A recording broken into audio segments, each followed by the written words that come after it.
Hello friend, welcome to the Uttarakhand classes. तो आज हम डिस्कस करेंगे बहुत ही इंटरेस्टिंग और एक इम्पोर्टेंट टॉपिक के बारे में। तो आज का जो हमारा टॉपिक है वो है उत्तराखंड का इतिहास। हर एक एग्जाम में इसमें से जो है वो क्वेश्चन पूछे जाते हैं। तो इस पूरे टॉपिक को हम कई सारे पार्ट्स में हम पढ़ेंगे। आज जो हम डिस्कस करेंगे ये पार्ट फर्स्ट है। तो वीडियो को करते हैं स्टार्ट। तो जो भी पहली बार आए हैं चैनल में, चैनल को लाइक करें, सब्सक्राइब करें और बेल आइकन को जरूर प्रेस करें ताकि आपको एग्ज़ाम से रिलेटेड सारी नोटिफिकेशन जो है वो मिलती रहे। इसके अलावा आप मुझे जो है टेलीग्राम में भी फॉलो कर सकते हैं। तो दोस्तों, उत्तराखंड के इतिहास को जानने से पहले हम जरा उत्तराखंड के परिचय के बारे में जानते हैं। तो उत्तराखंड जो कि दो शब्दों से मिलकर बना है, उत्तर प्लस खंड। इसका मतलब होता है उत्तर में स्थित भूमि। ये दोनों शब्द जो है ये संस्कृत से लिए शब्द हैं। दोनों जो है संस्कृत के शब्द हैं, उत्तर और खंड। खंड मतलब होता है भूमि, उत्तर एक दिशा को के बारे में बता रहा है। तो उत्तराखंड इसका मतलब होता है उत्तर में स्थित भूमि। तो उत्तराखंड को और भी अनेक नामों से भी जाना जाता है। जैसे इसको देवभूमि के नाम से भी जाना जाता है, मनुष्यों की भूमि के नाम से भी जाना जाता है, और भी जो है कई नामों से यहाँ पे जाना जाता है। तो उत्तराखंड को देवभूमि क्यों कहा जाता है? तो उत्तराखंड की जो भूमि है वो प्राचीन काल से ही देवी और देवताओं का यहाँ पे जो है वो निवास रहा है। तो उसी के कारण इसको जो है देवभूमि कहा जाता है। देवभूमि का मतलब होता है देवों की भूमि। उत्तराखंड राज्य के गठन की बात करें तो उत्तराखंड राज्य का गठन हुआ था 9 नवंबर 2000। उत्तर प्रदेश से ये अलग हुआ था 9 नवंबर 2000 को, और भारत के 27वें राज्य के रूप में उत्तरांचल का जो है गठन होता है। 2000 से लेकर 2006 तक इसका नाम उत्तरांचल था, और 1 जनवरी 2007 के बाद इसका नाम बदलकर उत्तराखंड कर दिया गया। तो उत्तराखंड में आप देखेंगे 2 मंडल हैं, एक गढ़वाल मंडल और कुमाऊं मंडल। गढ़वाल मंडल के अंदर 7 जिले हैं और कुमाऊं मंडल के अंदर 6 जिले हैं, यानी कुल उत्तराखंड के अंदर 13 जिले हैं। क्षेत्रफल की दृष्टि से देखें तो राज्य में कुल क्षेत्रफल जो है वो 53,483 स्क्वायर किलोमीटर है, और यहाँ की जो जनसंख्या वो है 1,86,292 है। तो यहाँ पे कुल 5 लोकसभा सीटें और 71 विधानसभा सीट है उत्तराखंड राज्य में। उत्तराखंड की जो राजधानी वो है देहरादून, और ग्रीष्मकालीन राजधानी की बात करें वो है गैरसैंण, जो कि पिछले ही साल 4 मार्च 2000 को त्रिवेंद्र सिंह रावत ने जो है इसकी घोषणा की थी, गैरसैंण ग्रीष्मकाल राजधानी गैरसैंण की। तो ये देहरादून से 260 किलोमीटर की जो है दूरी पे स्थित है गैरसैंण, जो कि चमोली जनपद में ये पड़ता है। तो दोस्तों, जानते हैं उत्तराखंड के इतिहास के बारे में। तो उत्तराखंड का जो इतिहास रहा है वो काफ़ी ज़्यादा पुराना है, अत्यधिक प्राचीन है। तो यहाँ से जितने भी पुरातत्व साक्ष्य जो प्राप्त हुए हैं, तो जिनके आधार पर ये निश्चित रूप से ये कहा जा सकता है कि ये जो क्षेत्र था ये प्राचीन काल से ही मानवीय गतिविधियों से संबंध रखा है। तो उत्तराखंड के इतिहास को हम जो है यहाँ पे 3 भागों में हम बांटते हैं: प्राग ऐतिहासिक काल, आदि ऐतिहासिक काल और ऐतिहासिक काल। तीनों में हम आगे डिफरेंस भी जानेंगे, तीनों का में क्या क्या डिफरेंस है। तो प्रागैतिहासिक काल यानी वो काल जिस समय लेखन कला जो है विकसित नहीं हुई थी। तो आज जो हम डिस्कस करेंगे वो हम प्रागैतिहासिक काल को हम डिस्कस करेंगे। नेक्स्ट जो पार्ट आएगा उसमें हम आदिऐतिहासिक काल को हम डिस्कस करेंगे। तो दोस्तों, प्रागैतिहासिक काल, जैसा कि मैंने बताया आपको कि इस काल में लेखन कला जो थी वो विकसित नहीं हुई थी। तो उस समय में जो मानव थे वो गुफाओं में रहा करते थे। तो वो गुफाओं में जो थे वो रहा करते थे, और उस समय के जो अभी जो साक्ष्य मिले हैं, जैसे जो शैल चित्र, कंकाल, धातु और उन गुफा, पाषाणकालीन उपकरण, ये सब जो है प्रागैतिक काल में मानव निवास की जो है ये पुष्टि करते हैं।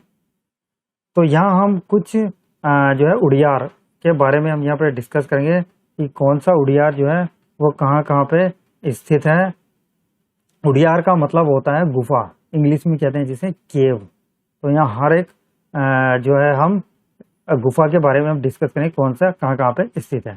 सबसे पहले बात करेंगे हम लाकू गुफा की। लाकू गुफा जिसकी खोज MP जोशी जी ने करी थी। कब करी थी?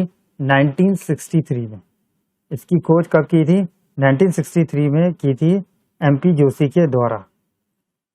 तो दोस्तों ये जो गुफा है, जब आप अल्मोड़ा और पिथौरागढ़ नगर, जो पिथौरागढ़ है, तो अल्मोड़ा से पिथौरागढ़ की तरफ जाते हुए करीब 16 किलोमीटर दूर अल्मोड़ा से, तो वहाँ पे आपको एक नागफनी के आकार का एक बहुत बड़ा शिलाश्रय जो है वो रोड से ही दिखाई देता है। तो ये बहुत बड़ा जो है यहाँ पे शिलाश्रय जो है वो आपको रोड से ही दिखाई देता है। ये जो शिलाश्रय है, ये जो है इसी का नाम जो है वो लाकू गुफा है। क्या नाम है? लाकू गुफा है। तो ये जो है बेसिकली आप देखोगे तो ये अल्मोड़ा के बड़े चीनी के पास दल बैंड में स्थित है। उस जगह का नाम है दल बैंड। तो ये दल बैंड में ये स्थित है। यहाँ पे जो साक्ष्य मिले हैं वो मानव और पशुओं के चित्र यहाँ से जो है वो प्राप्त हुए। ये सारे जो चित्र यहाँ से प्राप्त हुए हैं वो सफेद, गेरू, गुलाबी और काले रंग का यहाँ पे जो है वो प्रयोग किया गया था। अब यहाँ पे किस तरह के चित्र मिले थे? यहाँ पे जो है मानवों के जो है नाचते हुए, यानी कई चित्र ऐसे मिले जिसमें मानव जो है अकेला नाचते हैं, उनकी आकृति मिली है, या समूह में नाचते हुए जो है वो दिखाया गया है। इसके अलावा यहाँ पे जो है पक्षियों के भी चित्र यहाँ पे देखने को यहाँ पे मिले हैं।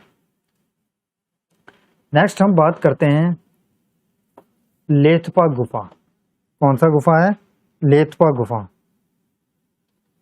तो लेथपा गुफा जो कि अल्मोड़ा में ही ये स्थित है। अल्मोड़ा में जो है ये गुफा स्थित है, लेथपा गुफा। ये आपको 3 किलोमीटर जो है डीना पानी से 3 किलोमीटर की दूरी पर जो है ये गुफा आपको देखने को मिलेगी। बिल्कुल एक स्थान है वहाँ पे जिसका नाम है लेथपा। उस जगह का नाम है लेथपा। तो वहीं पे जो है 3 शिलाश्रय मिले हैं वहाँ पर, ठीक है। तो उनमें से जो एक है वो है लेथपा। तो इसको लेथपा नाम क्यों दिया गया था? इसे लेथपा इसलिए कहा जाता है क्योंकि यहाँ पे जो चित्र मिले हैं वो सारे के सारे चित्र कैसे मिले? लाल रंग के मिले। कैसे मिले हैं? लाल रंग के चित्र मिले हैं, जिसमें जो है मानव की जो आकृतियां हैं उन्हें नाचते हुए जो है वो दिखाया गया। तो ये लेथपा गुफा जो है कहाँ पर है? अल्मोड़ा में ये स्थित है।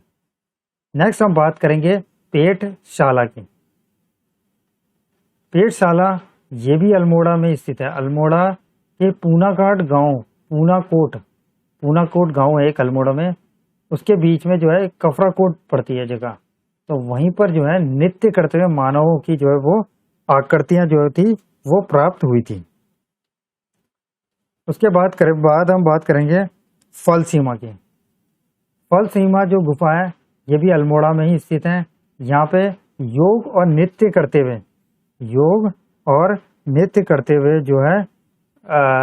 जो है मानवों के चित्र जो है वो यहाँ से प्राप्त हुए थे। नेक्स्ट है बनकोट। बनकोट आपका पड़ता है पिथौरागढ़। बनकोट से जो है 8 ताम्र मानव की आकृतियां मिली थी। तो तांबे की जो है 8 मानव की आकृतियां जो है वो यहाँ से मिली थी बनकोट से। नेक्स्ट है हमारा ग्वारका गुफा। कौन सा गुफा है ये? ग्वारका गुफा। तो दोस्तों ग्वारका गुफा जो कि डुंगरी गांव के पास में स्थित है। डुंगरी गांव कहाँ पर पड़ता है आपका? ये आपका पड़ता है चमोली में, ठीक है। तो ये चमोली में पड़ता है आपका डुंगरी गांव, वहाँ पे स्थित है। बिल्कुल अलकनंदा जो नदी वहाँ पे बह रही है उसी के तट पर ये स्थित है। कौन सा? ग्वारका गुफा। अब इस गुफा के बारे में जो वहाँ के स्थानीय लोगों के द्वारा ऐसा कहा जाता है कि गोरखा शासन काल में जब नेपाली सैनिकों का एक दल जो है वो गांव में आया था और उन्होंने यहाँ से जितना माल, जो लूटा हुआ माल था गांव का, वो इसी गांव में जो है वो उन्होंने छिपा दिया था। और पहचान के तौर पे वहाँ पे एक चित्र बना दिया था कि कोई और दल आए तो उनको कैसे पहचान होगी उसकी, तो उन्होंने वहाँ पे जो है वो चित्र वहाँ पे बना दिए थे। तो ऐसा जो है वहाँ के स्थानीय लोगों का मानना है। लेकिन डॉक्टर मटपाल के अनुसार ना ही वहाँ पे कोई ऐसी गुफा है और ना ही वहाँ पे कोई ऐसी चीज है जिससे जो है खजाने को यहाँ पे छुपाया जा सके। तो ऐसा कोई स्थान भी वहाँ पे है नहीं। तो वहाँ पे केवल एक पीले रंग की धारीदार चट्टान है जहाँ पे गुलाबी और लाल रंग के चित्र जो है वो बने हुए हैं। तो यहाँ पे जो है कुल 41 चित्र वहाँ से मिले हैं, टोटल 41 मिले हैं, जिसमें 30 जो है वो मानव के हैं, 8 पशुओं के हैं और 3 पुरुषों के हैं। नेक्स्ट बात करेंगे हम किमनी गांव की। कौन सा गांव है ये? किमनी गांव। देखो किमनी गांव आपका पड़ता है, जब आप कर्णप्रयाग से ग्वालधाम की तरफ आप जाओगे तो ग्वालधाम से पहले एक जगह पड़ती है किमनी, ठीक है। एक किमनी एक नहीं सॉरी थराली पड़ता है वहाँ पे। तो उस थराली के पास पे ही एक गांव है किमनी गांव। तो यहाँ पे जो चित्र प्राप्त हुए थे वो सफेद रंग के चित्र यहाँ पे जो है वो प्राप्त हुए थे। उसके अलावा यहाँ पे जो है मानवों के अलावा जो मानव के चित्र जो है प्राप्त हुए, उसके अलावा यहाँ पे जो है पशुओं के भी चित्र यहाँ पे प्राप्त हुए थे, जिनमें जो है सफेद कलर का इस्तेमाल किया गया। नेक्स्ट हम बात करेंगे मलारी गांव। मलारी गांव की बात करें तो यहाँ पे जो है 1956 में गढ़वाल हिमालय के जो मलारी ग्राम है यहाँ पे कुछ ब्यूरियल्स मिलते हैं, यानी शवाधान जिसे आप कहते हैं कि जहाँ पे लोगों को दफनाया जाता है, ब्यूरियल्स कहते हैं। तो वो यहाँ पे यानी शवदान यहाँ पे वो खोजे गए थे, जिन्हें सबसे पहले खोजने का श्रेय किसको जाता है? शिव प्रसाद डबराल को। तो शिव प्रसाद डबराल ने यहाँ पे 1956 में इसे खोजा था। उसके बाद यहाँ पे 1983 और 2001 में 1983 और 2001 में जो है गढ़वाल विश्वविद्यालय के द्वारा यहाँ पे जो है सर्वेक्षण किया जाता है। जो गढ़वाल विश्वविद्यालय उसका जो इतिहास पुरातत्व विभाग है उसके द्वारा जो है इस क्षेत्र की जितनी भी समाधियां वहां मिली थी उनका जो है सर्वेक्षण किया गया। तो पहली बार जो सर्वेक्षण किया तो उसके अनुसार वहां पे जो लौह उपकरण वहां पे जो है लौह उपकरण के साथ जो है पशुओं का एक संपूर्ण कंकाल वहां पे मिला था, यानी एक पूरा एक पशु मिला था। उसके साथ साथ वो हथियार भी मिले थे जिनका वो प्रयोग करते थे रहे होंगे उसे मारने के लिए। तो लोहे के उपकरण और एक संपूर्ण कंकाल यहाँ पे मिला था। दूसरे सर्वेक्षण पे यहाँ पे एक संपूर्ण मानव कंकाल मानी मनुष्य का कंकाल के साथ एक स्वर्ण मुकुट मिला था। क्या मिला था? एक सोने का मुकुट मिला था और उसके साथ एक कांसे का कटोरा भी मिला था। ये जो सोने का मुकुट जो मिला था इसका जो वजन था वो करीब 5.2 किलोग्राम था। 5.2 किलोग्राम का एक सोने का यहाँ पे मुकुट मिला था। तो मलारी के शवदानों के साथ यहाँ पे जो है काले रंग के या और दूसरा रंग के चित्रित मृत्यु बांड भी मिले हैं। मृत्यु बांड मतलब जो मटके होते हैं उन्हें कहा जाता है मिट्टी के मटके। तो यहाँ पे जो है मृत्यु बांड भी यहाँ पे मिले हैं। इन सर्वेक्षणों ये जो सर्वेक्षण हुआ था यहाँ पे तो इससे ये यहाँ पे पता चला कि मलारी के शवदान का निर्माण यहाँ पे किया गया था। तो यहाँ पे जो भी बर्तन यहाँ से प्राप्त होते मिट्टी के बर्तन वो स्वाद घाटी के शिल्प के समान थे, मतलब बिल्कुल वैसे ही थे देखने में जैसे पाकिस्तान में जो स्वाद घाटी है जैसे वहां मिले थे बिल्कुल वैसे ही यहाँ पे मिले थे। नेक्स्ट बात हम करते हैं हुडली। किसकी? हुडली की। तो हुडली जो कि उत्तरकाशी में स्थित है, यहाँ से नीले कलर के चित्र प्राप्त हुए थे। तो बहुत इंपॉर्टेंट है, काफी बार पूछा भी जाता है ये। यहाँ पे किस तरह के किस रंग के चित्र प्राप्त हुए थे? तो यहाँ पे जो है नीले कलर के जो है वो चित्र प्राप्त हुए थे। तो प्रागैतिक काल में जो मनुष्य थे, जैसा कि मैंने आपको पहले बताया था, वो गुफाओं में रहा करते थे। उनकी जो दीवार थी वो सुंदर चित्रों से सजी करती थी। इस काल में जो मानव थे अपनी आजीविका के लिए जो है वो शिकार या फल पर वो निर्भर रहते थे। बाद में वो धीरे धीरे जो है वो आग से भी परिचित हो गए थे। तो यहाँ पे गढ़वाल में जो है कई क्षेत्रों में जो है चित्रित धूसर मृत भांड भी यहाँ पे मिले। तो इसके अलावा डॉक्टर कटोच, तो डॉक्टर कटोच के अनुसार हरिद्वार से 13 किलोमीटर दूर एक जगह पड़ती है भादराबाद।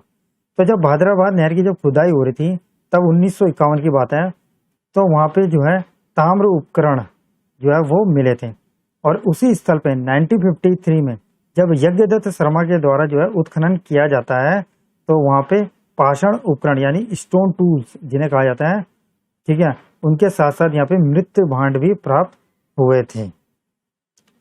तो देहरादून जनपद के कालसी घाटी में भी जो है उपकरण प्राप्त हुए थे जो कि आरंभिक पाषाण युग के माने जाते हैं। तो उत्तराखंड के अंदर जो है कई सारी जगह जो है ये मृत भांड जो है वो मिले हैं। तो दोस्तों इस वीडियो में इतना ही। नेक्स्ट वीडियो में जो है हम आदि ऐतिहासिक काल के बारे में पढ़ेंगे। आपको वीडियो कैसा लगा कमेंट बॉक्स में बिल्कुल आप लिखिए और चैनल को ज़्यादा से ज़्यादा सब्सक्राइब करें। तो इस वीडियो में इतना ही, मिलते हैं नेक्स्ट वीडियो में। Thank you for watching video.